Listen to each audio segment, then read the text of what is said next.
Welcome to the FemiNinja Project. I am your host, Cheryl I Love, middle-aged ninja hiding in plain sight, dedicated to restoring human dignity one person at a time and helping you unleash your personal power. Discover that it's possible to look like a woman, act like a lady, move like a ninja, and think like a warrior. And remember, men are always welcome on the FemiNinja Project.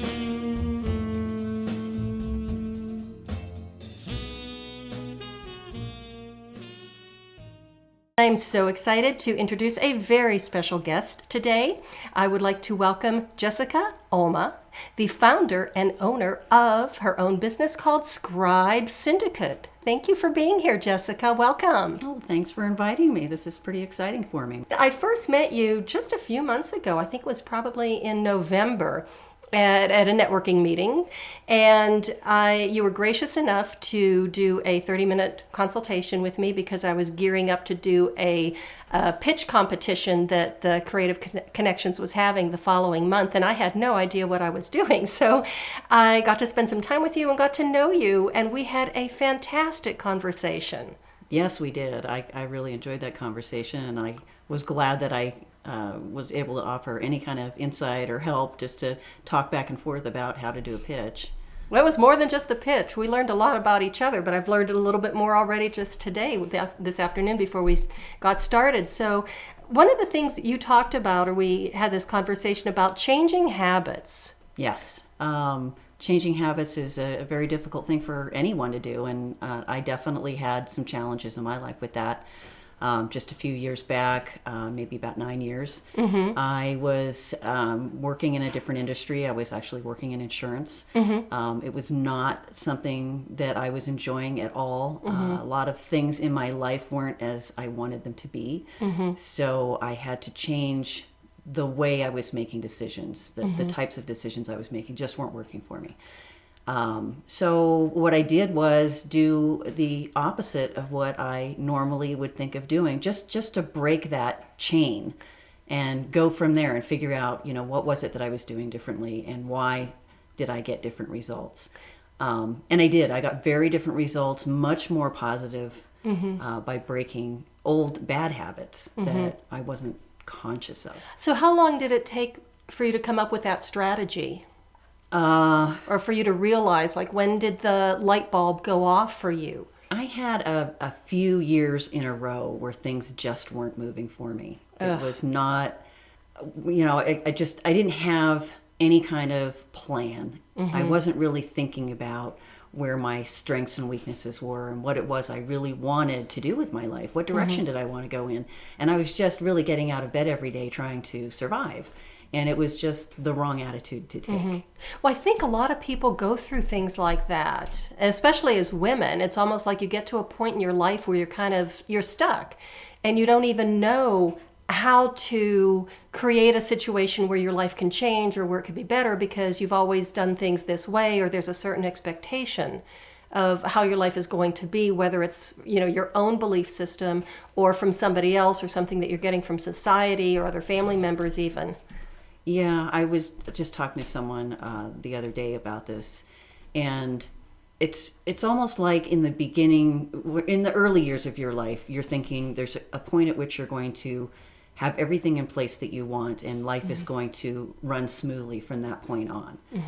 And it's one day you get an epiphany that learning process will never end, and there will always be ups and downs, and it's all about how you handle the downside situation and keep moving forward. And at some point you actually start looking forward to some of those glitches because every time is such a learning opportunity, and you grow, and then you have all these wonderful things to share with other people.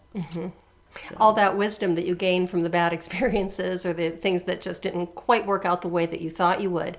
And I had another guest a couple of weeks ago, Polly Latovsky, I was telling you about her, and she said during her walk around the world that, she realized, she had some really good times and bad times, good times and bad times. And some of the bad times were really pretty low and pretty bad until she realized that life is full of it, the ups and the downs, and that this walk was full of these good times and the bad times, and all she had to do was just wait it out. Eventually it would pass, like all of our bad times do. And she said once she realized there was that natural flow to life and to every experience, she said she started to treat it like a game. The down times, like, okay, what can I do with this? What can I learn from it? And how can I play with this a little bit? Which I thought was really brilliant.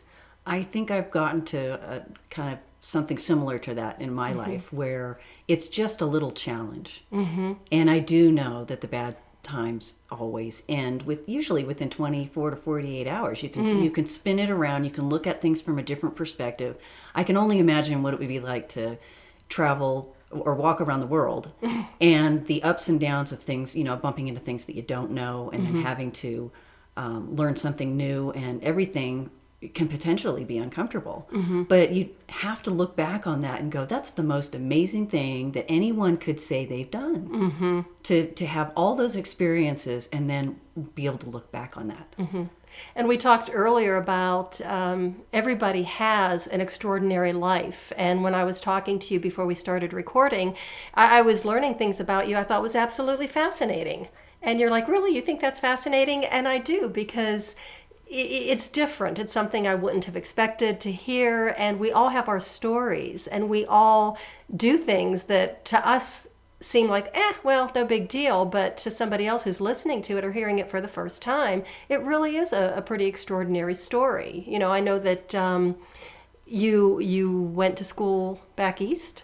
Yes, Temple University, Philadelphia, was where I went to school for art originally. So not even for writing. But still, it's along the creative vein. I think it makes sense. And I think I was explaining to you too that the writing skills in my family are something that's kind of ingrained. It's a genetic trait that we all love communication and love to write things down. So your parents and any siblings, are they in writing as well, or? Well, not so much that, although my daughter is a technical writer. Oh, is she? Okay. Yeah, and when she discovered that you could make money doing things like that, she was just ecstatic. She thought it was, wow, they're going to pay me to do this. And she, remarkably was in the right field. Good for coming her. out of college at this time, because there's a lot of writing need out there. So excellent. So then, with all of your experiences and the things that brought you to this point, when did you decide it was time to open up your own business, and how did that happen? It was, I guess, 7 years ago now, when I used to go to a lot of different network groups. When I was in insurance, you really needed to have a good referral network. And when I was trying to switch over to something that I felt would make me happier, and going with something that I had a natural affinity for made sense. But I was also talking to people they had their own businesses. They were going to companies to get a website built. And because they knew they needed to promote themselves in some way, and that it needed to be online. This was the trend. And then they'd be talking to me about it, and they'd go, but I don't know what to put on it, and I don't know what to do with it now that it's built. Oh dear. And so over a period of time, I started writing for people in different industries, getting their home and about pages together, their service pages, blog articles, newsletters, whatever it was they needed to put together to show the world that they were an expert at what they do, and get the information out on what they do, why they do what they do, and their passion. So it's really hard, I think, for people to do that for themselves, even if they have the writing skills, because it's so hard to promote yourself, and it's so hard to look at yourself objectively too. Is that what you find with a lot of your clients? Yeah, I definitely do. There's some people that don't like to write at all. So they definitely want someone to write for them. There's some people who love to write, but that's not mainly what they do for a living, and they don't have time to do it. And even if they do have time to write some, it's always good to have a fresh pair of eyes for editing the material, because, even as a writer, there are times when I am just tired of looking at the same material, and a fresh set of eyes is all I need to finalize it. Oh, yeah. So, a good editor is just incredibly valuable. So that's one thing you do not want to skimp on when you're doing a website or anything. You have to have some really good editing. So, one of the things that you said, that you believe that life provides learning opportunities and a chance to evolve and realize a greater potential. So that's on your website. And so I know that that's an intricate part of how you run your business, how you do your business, and how you look at your clients and how you work with your clients. Definitely. I am always trying to find a better way to communicate or represent an idea. I'm always looking to the future. I research all the time because I write for various industries. And so that is really important to me. In fact, I just did some research on an article for the technology in the writing industry, which I suggest everyone should do in their industry because technology is ramping up very quickly, and there's a lot of people that are, nervous about it. Like, how long will my job last? So I put together an article on AI and machine learning writing apps. Picked one that I thought would be average. Got some raw material from it and then turned it into a workable published article. Wow. And just to learn the process of that for myself as a business owner. But that's the kind of thing that I would also recommend other people do in their business. And when I'm doing work for other people, I'm asking them questions like their client would. I'm seeing things very objectively. Like when it comes to more technical industries, they talk in terms that are above a lot of people's heads. And their client really just wants to know how they're going to solve the problem that they need solved.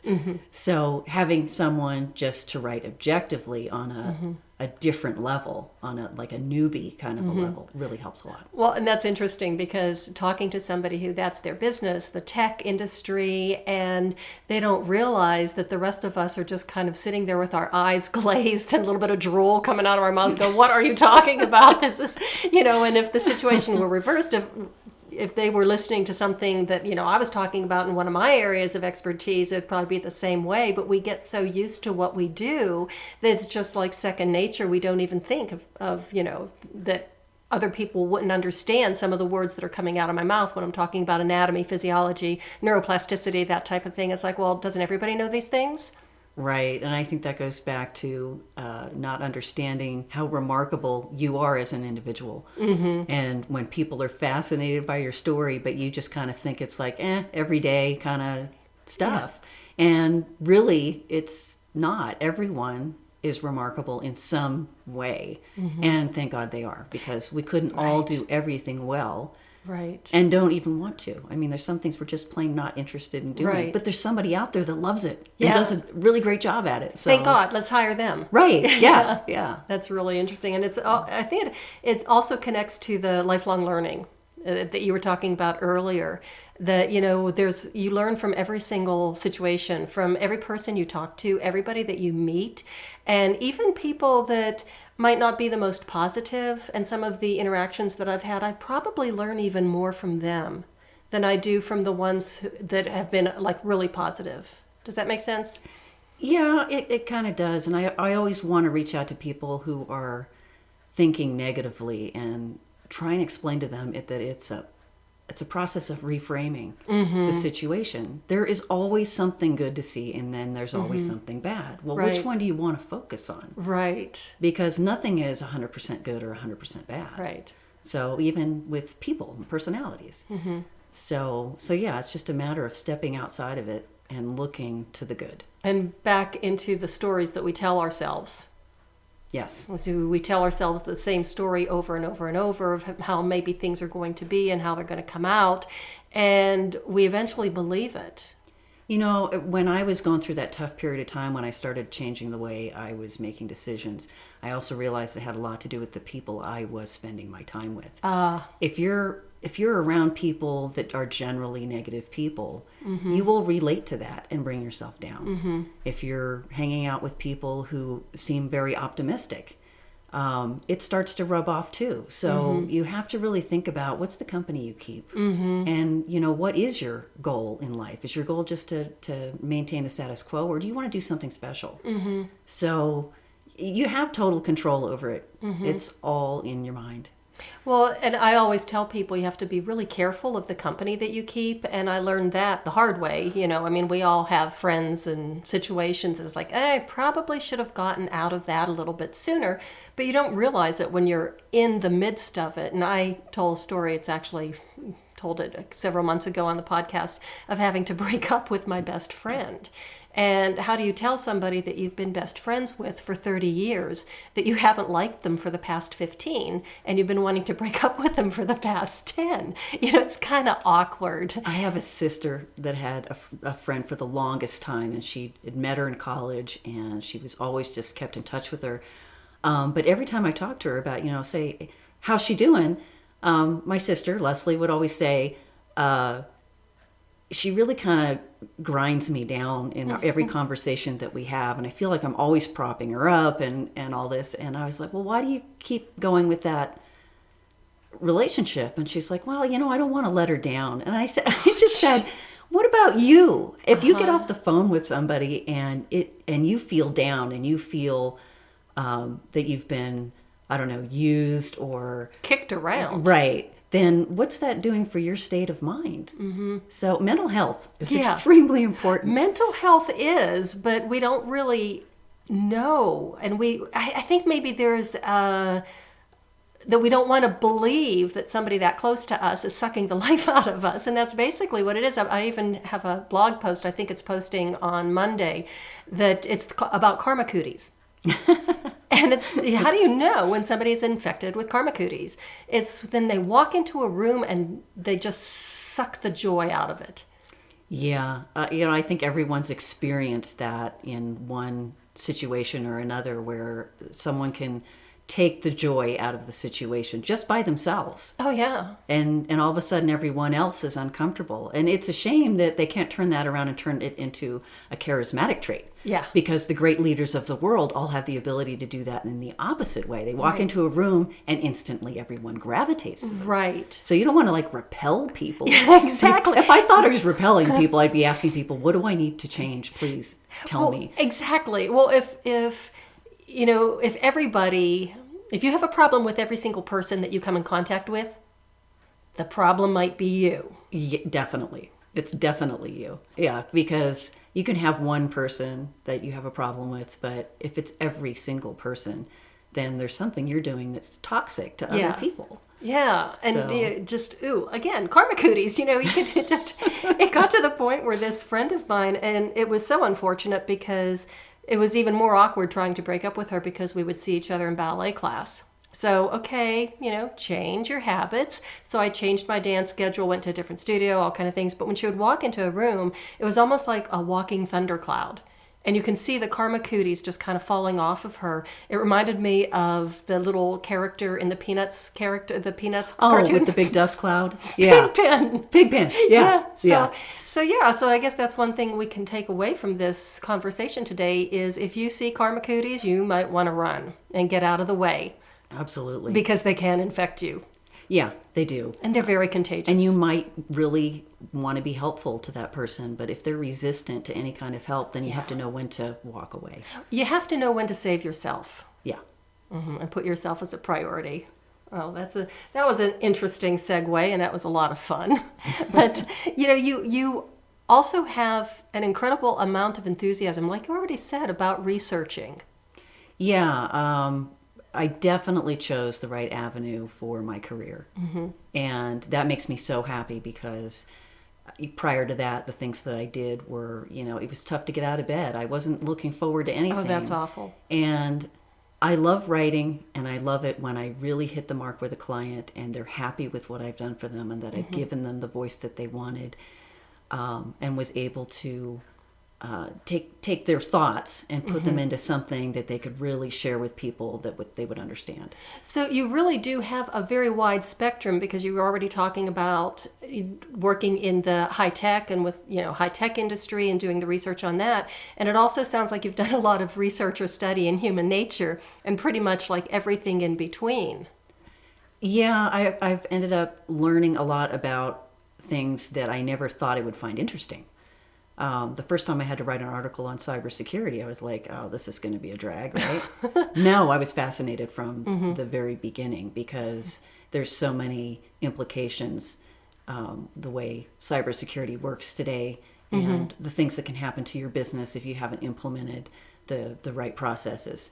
So, but any other industry too, where I had to write on burlap for a year. Oh. Every week, an article on burlap. And I thought there's just never going to be enough material there. Well, there was. I made it over a year. I had something new. There are technological advances in burlap. You wrote once a month on burlap, or once a week? Yeah, so 4 times a week. Or 4 times a month? Yeah. So, 4 times a month. So you basically had 52 articles on burlap? Yes. Oh my goodness. Yeah, and I like to think, though, that I built a really nice media library for them to repurpose in an industry that might be kind of hard to sound excited about. Yeah, I would think so. So, and that's my goal. Whether I think it's an exciting topic or not, there's a way to make it exciting or entertaining or whatever it is that they need from it. Wow. So yeah. So my more recent clients, supply chain and logistics, to photographers and plumbers. So Wow. it's, as long as it's a service-based business, they have a message that they want to relay to their client, or they have a process they want to explain. How do you make plumbing sound exciting? Well, maybe not necessarily exciting, but there's other aspects of plumbing that people don't always understand are related. There's a lot of appliances that are hooked up to plumbing lines and gas lines, and plumbers do gas. I never really thought about whether or not they did that, but yeah, if you have a gas line problem, you call your plumber. Right. I mean, so I learned things. Yeah. That's an excellent point. And if you can see, we had foundation damage here. I had a pipe burst. So that was, when was that? Oh my gosh, I don't know. It's like 8 years ago or so. So yeah, that was one of the things. It was actually a plumber who really, helped. He helped us get onto the road or the path of, I want to say, healing from this incredibly traumatic event. But yeah, it was pretty traumatic. So yeah, and a good plumber, if they come in and they know exactly what to do and they take care of it, it just takes such a load off your mind. So it's well worth it to convey that message to your audience. Like I said, regardless of the service. Yeah, that's what you want to do. You want to say, I can handle this for you. What is the most unusual service or type of client that you, besides burlap, that you represented or that you wrote for? Wow. I just started working on some article for a pet sitter. Oh.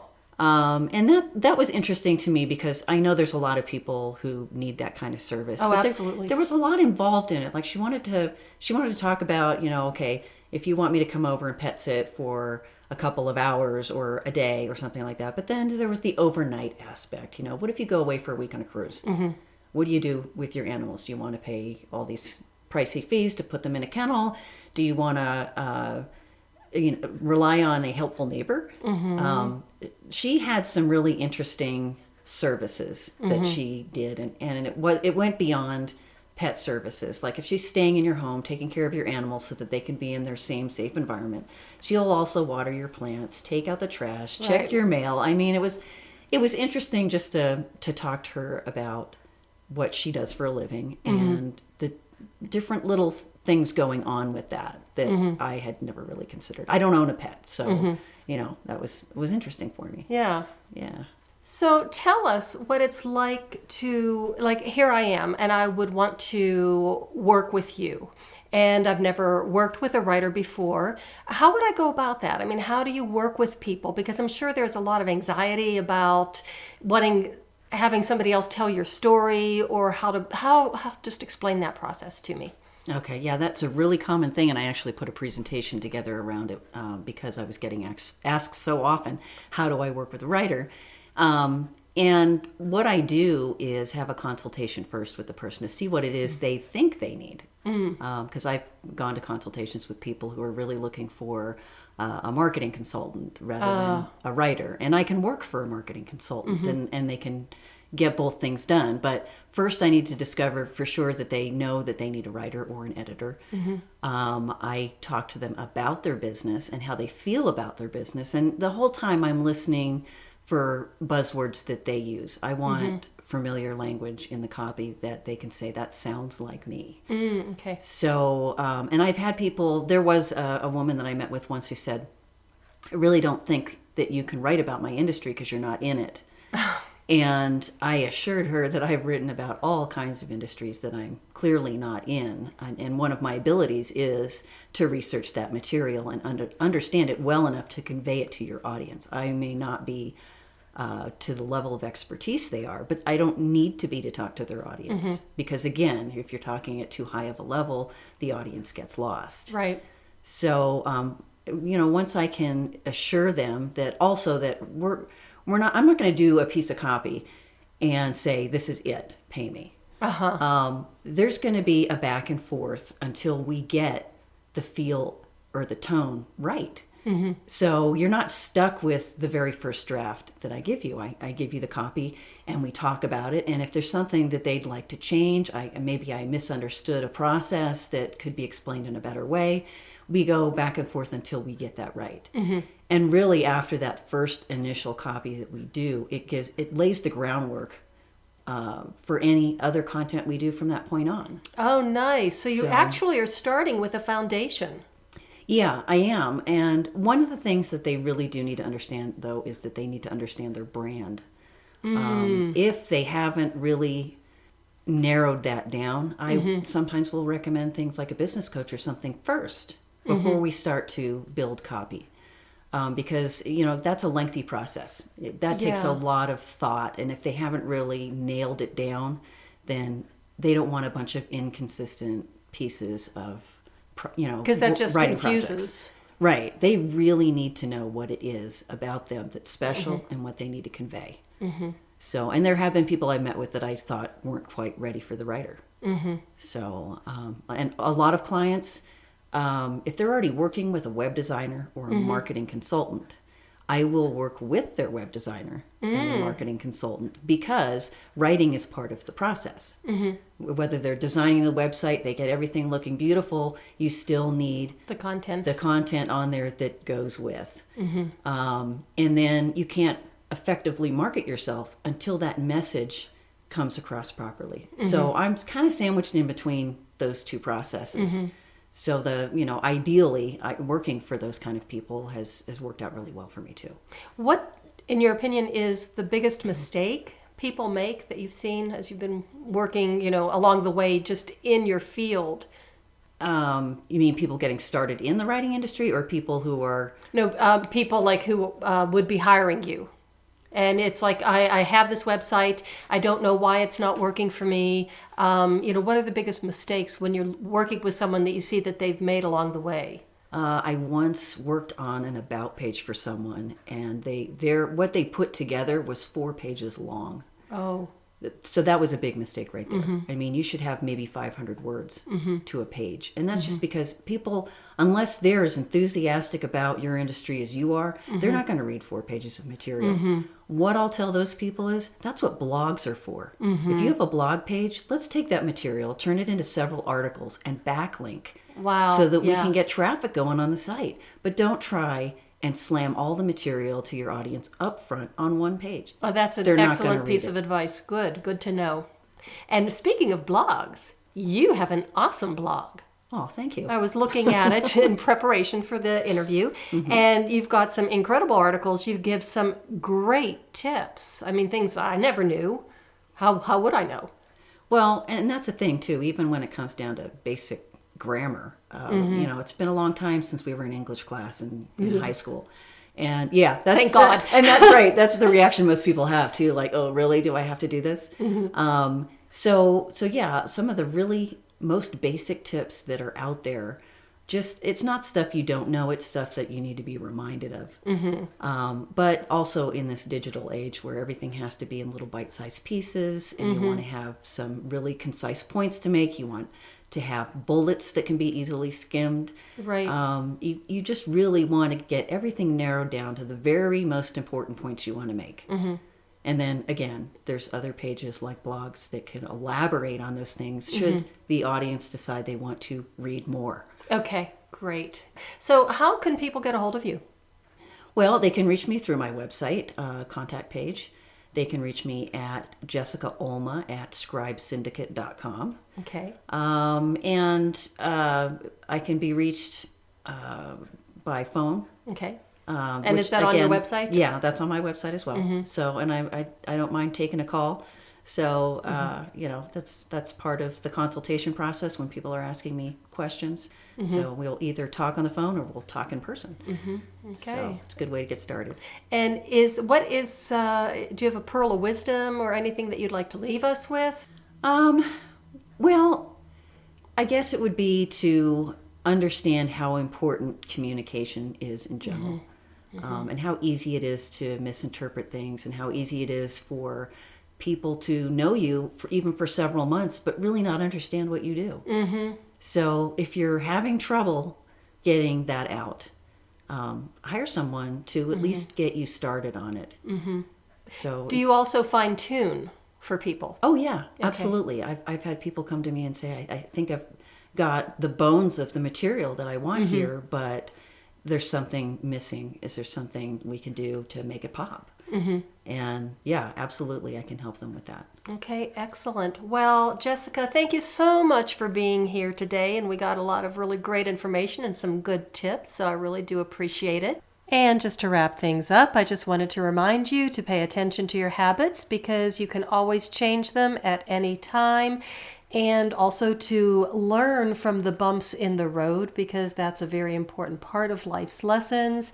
And watch out for the karma cooties. That's all I can say about that, because that is the way of the FemiNinja.